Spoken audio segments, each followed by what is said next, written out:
Ah, sí, sí, tío.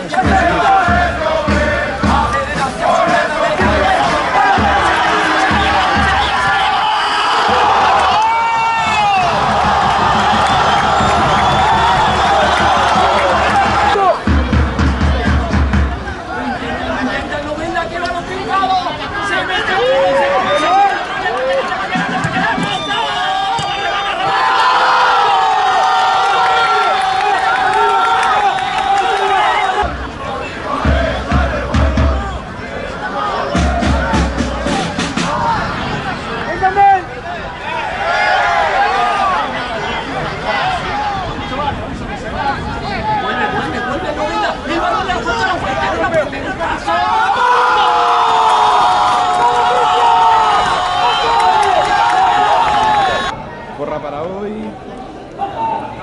Y bueno, venga, lo voy a decir, ahora enseguida diré mi 3-2-1. Ojo el centro, cuidado, puede haber remate, el va dentro del área, el disparo. Y gol, gol, gol, gol, gol, gol, gol, gol, gol, gol, gol, gol, gol, gol, gol del Silla. Gol. Este es Ángel. Marcaba muy bien el pase, vamos a ver el cuidado, este Patrick le puede pegar. Patrick para Joshua.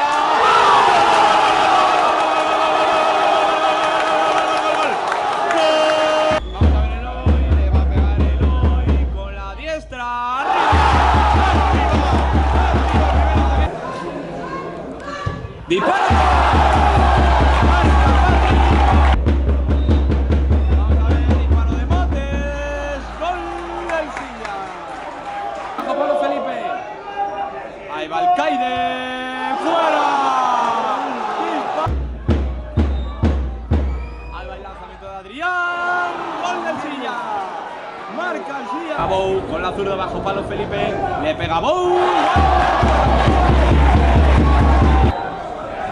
Con la diestra, la ley del Sporting, la carrera de Rubén y gol del Silla. Muy bien ejecutado. Toma carrerilla Ángel, lento, ahí va Ángel. ¡Fuera! ¡Fuera! Guardameta contra guardameta.